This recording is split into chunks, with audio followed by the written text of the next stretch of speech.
السلام علیکم ورحمۃ اللہ وبرکاتہ۔ آپ کا میزبان عبد المالک دامس آپ کی خدمت میں قربانی کے ضروری مسائل لے کر حاضر ہوا ہے۔ ہمارے کچھ دوستوں نے قربانی کے مسائل پر ایک ویڈیو بنانے کی اپیل کی تھی، تو چلیے شروع کرتے ہیں۔ اب ذی قعدہ چل رہا ہے، ذی قعدہ کی آج 27 تاریخ ہے۔ 3 دن کے بعد ذی الحجہ شروع ہو جائے گا۔ یہ ذی الحجہ اسلامی سال کا آخری مہینہ ہے۔ جیسے انگریزی مہینہ دسمبر آتا ہے، اسلامی سال کا آخری مہینہ ذی الحجہ آتا ہے۔ یہ ذی الحجہ کے شروع کے 10 دن 1 تاریخ سے لے کر 10 تاریخ تک بڑی برکتوں والے ایام ہیں۔ اللہ کے نبی علیہ السلام نے فرمایا، ان 10 دنوں کے اندر آدمی جو بھی نیکی کرے گا اللہ رب العزت کو بڑا پسند آئے گا۔ پورے ہفتے میں جمعہ کا دن فضیلتوں والا ہے، ایسے ہی پورے سال میں رمضان المبارک کا مہینہ جو برکتوں والا ہے، بالکل اسی طرح ذی الحجہ کے 1 تاریخ سے لے کر 10 تاریخ تک بڑی فضیلتوں والے برکتوں والے ایام ہیں۔ ان ایام میں اللہ کو نیکی کر کر کے اللہ کو راضی کرنا چاہیے۔ اس مہینے کی 10 تاریخ کو عید الاضحیٰ آتی ہے۔ عید الاضحیٰ کے موقع پر اللہ رب العزت کو قربانی سے بڑھ کر کوئی نیکی پسند نہیں ہے۔ آدمی ہزاروں لاکھوں روپے خرچ کر دے مگر قربانی نہ کرے تو اللہ کو وہ آدمی پسند نہیں ہے۔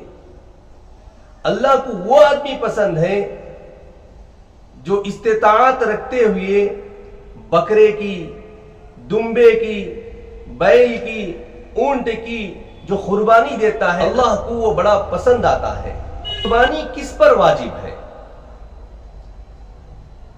بالغ مرد، بالغ عورت مقیم ہو، سفر پر نہ ہو، تو ایسے مرد اور عورت پر قربانی واجب ہے جو صاحب استطاعت ہوں، جن کے پاس 52.5 تولہ چاندی کے بقدر پیسے ہوں۔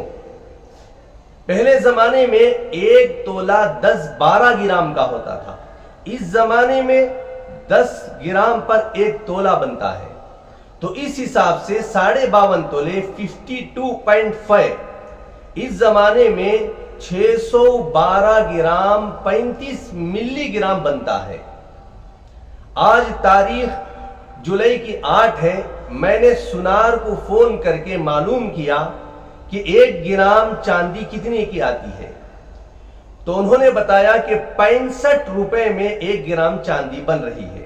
612 گرام 35 ملی گرام پر تو اس کی قیمت بنتی ہے 30 پر 9,780 پر 2 روپے 8 آنے۔ جن کے پاس اتنی قیمت ہو وہ صاحب نصاب ہیں، ان پر قربانی واجب ہے۔ وہ پیسے سونا چاندی کو ملا کر بنتے ہوں، وہ پیسے اپنے زائد چیزوں کو ملا کر بنتے ہوں، وہ پیسے کیش ہوں، وہ پیسے تجارت میں لگائے ہوئے ہوں، وہ پیسے گھر کے زائد سامانوں کو ملا کر بنتے ہوں، تو اس پر قربانی واجب ہے۔ زکوٰۃ کے اندر 1 سال کا گزرنا ضروری ہے، مگر قربانی میں سال کا گزرنا ضروری نہیں ہے۔ جس کے پاس بھی 30 پر 9,780 پر 2 روپے 8 آنے ہوں، چاہے وہ کیش ہو، چاہے وہ تجارت میں ہو، چاہے وہ اپنے گھر سے زائد گھر پر لگائے ہوں، تو اس عورت پر بھی مرد پر بھی قربانی واجب ہوتی ہے۔ اب ہماری غلطی کیا ہوتی ہے کہ پورے گھر کے اندر 6-7 افراد ہوتے ہیں، 1 بکرا لاتے ہیں، قربانی دے دیتے ہیں، وہ بھی مرے ہوئے باپ داداؤں کے نام پر دیتے ہیں اور سمجھتے ہیں کہ ہم نے قربانی دے دی۔ جن کے پاس 52.5 تولے چاندی کے برابر پیسہ ہو، 612 گرام 35 ملی گرام کے برابر چاندی ہو، اس آدمی پر، اس عورت پر قربانی واجب ہے۔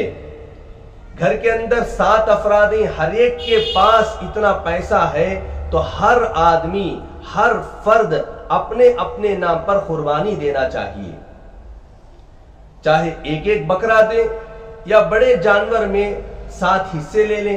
اب قربانی کرنے والے پر کیا کیا چیزیں ضروری ہوتی ہیں، کیا کیا چیزیں مستحب ہیں، وہ آپ کے سامنے رکھتا ہوں۔ قربانی دینے والے مستحب یہ ہے کہ ذی الحجہ کی 1 تاریخ کو اپنے ناخن اپنے بال نہ کٹائیں۔ جب ہمارا جانور قربان ہو جائے، چاہے ہم عید کے دن ہی کریں یا دوسرے دن کریں یا تیسرے دن کریں، قربانی دینے کے بعد اپنے بال اپنے ناخن کٹائیں۔ یہ عمل مستحب ہے، یہ عمل مستحب ہے، ضروری نہیں ہے۔ وہ بھی جو آدمی قربانی دینے والا ہے اس کے لیے مستحب ہے۔ جو آدمی قربانی نہ دیتا ہو وہ ناخن اور بال کٹانے کا اس کا کوئی مطلب نہیں ہے۔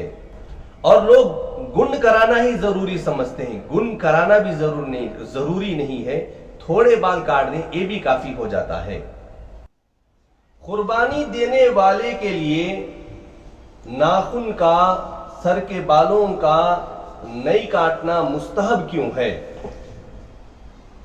کچھ عبادتیں ایسی ہیں جن کے لیے وقت اور جگہ کا ہونا ضروری ہے، کچھ عبادتیں ایسی ہیں جن کے لیے وقت بھی متعین ہے اور جگہ بھی متعین ہے، اسی وقت میں کرنا ضروری ہوگا، اسی جگہ میں جا کر کرنا ضروری ہوگا۔ جیسے اسلام کی جو 5 بنیادی عبادتیں ہیں ان میں سے حج ہے۔ حج کے لیے ذی الحجہ کی تاریخوں کا ہونا ضروری ہے۔ حج کے لیے مکہ، مینا، مزدلفہ، عرفات کا میدان کا ہونا ضروری ہے، اور جو آدمی مالدار ہوگا وہی وہ عبادت کر پائے گا۔ تو اللہ کے نبی علیہ الصلوۃ والسلام نے فرمایا جو آدمی بھی قربانی دینے والا ہے، تم اپنی جگہ میں رہتے ہوئے، اپنے مقام پر رہتے ہوئے، جو اللہ کے مہمان مکہ جا کر ایام حج کے موقع پر فریضہ حج ادا کر رہے ہیں، آپ یہاں پر رہتے ہوئے ان جیسی اعمال کی مشابہت اختیار کریں۔ جیسے ایام حج میں حاجی احرام باندھتے ہی اس کے لیے بال کاٹنا، ناخن نکالنا جائز نہیں ہوتا ہے، ایسے ہی جو آدمی قربانی دینے والا ہوتا ہے اپنے مقام پر رہتے ہوئے ذی الحجہ کی 1 تاریخ جیسے ہی شروع ہوتی ہے، آپ بھی ناخن نہ کاٹیں، بال نہ کاٹیں۔ جیسے وہاں پر حاجی عید الاضحیٰ کے موقع پر قربانی دے کر اپنے بال کاٹتا ہے، احرام نکال دیتا ہے، اب اس کے لیے ہر چیز حلال ہو جاتی ہے، ایسے ہی تم بھی ذی الحجہ کی 1 تاریخ سے ناخن اور بال نہ کاٹے، ذی الحجہ کی 10 تاریخ کو یا 11 کو یا 12 کو آپ قربانی دیں گے، اس کے بعد ناخن اور بال کاٹیں تاکہ اللہ کے مہمان حاجیوں کی مشابہت ہو جائے۔ یہ مستحب عمل ہے، کر لیں تو ثواب زیادہ ہے۔ کوئی قربانی دینے والا ناخن اور بال بیچ میں ہی کاٹ دیں تو اس کے لیے کوئی گناہ نہیں ہوگا۔ اب یہ تاریخ ذی الحجہ کی کب شروع ہوگی؟ آج میں جو ویڈیو ریکارڈ کر رہا ہوں اس وقت یہ جولائی کی 8 تاریخ ہے اور ذی قعدہ کی 27 تاریخ ہے، 27۔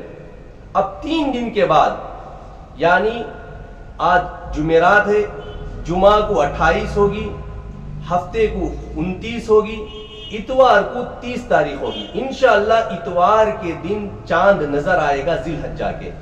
قربانی دینے والے اتوار کے مغرب سے ہی اپنے بال، اپنے ناخن نہ کاٹیں۔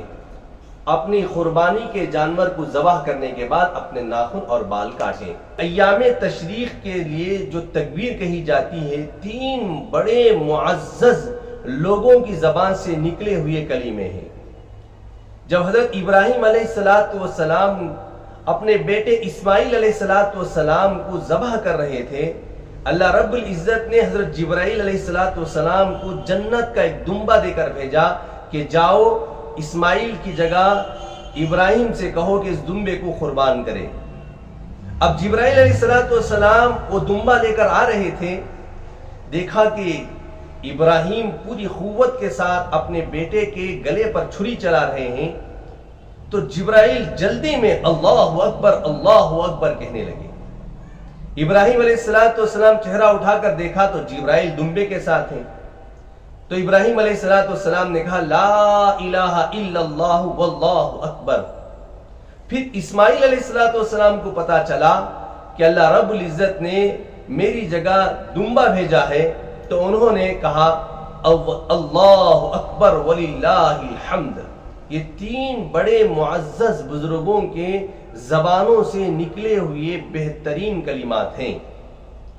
یہ 9 ذی الحجہ کے صبح فجر کے بعد سے لے کر 13 ذی الحجہ کے عصر تک ہر فرض نماز کے بعد مرد کو ایک مرتبہ بلند آواز سے کہنا واجب ہے، عورت کو آہستہ سے کہنا واجب ہے۔ جیسے ہی فرض نماز کا سلام پھیریں تو یہ تکبیر ایک مرتبہ بلند آواز سے کہیں۔ عید سے ایک دن پہلے، عید کے 3 دن کے بعد ایک دن، 10، 11، 12 کو عید رہے گی۔ اب یہ ایام تشریق شروع ہوگی 9 سے 10، 11، 12، 13 کے عصر تک یہ چلتی رہے گی، اس کا پڑھنا واجب ہے۔ آپ کا میزبان عبد المالک کو اجازت دیں۔ السلام علیکم ورحمۃ اللہ وبرکاتہ۔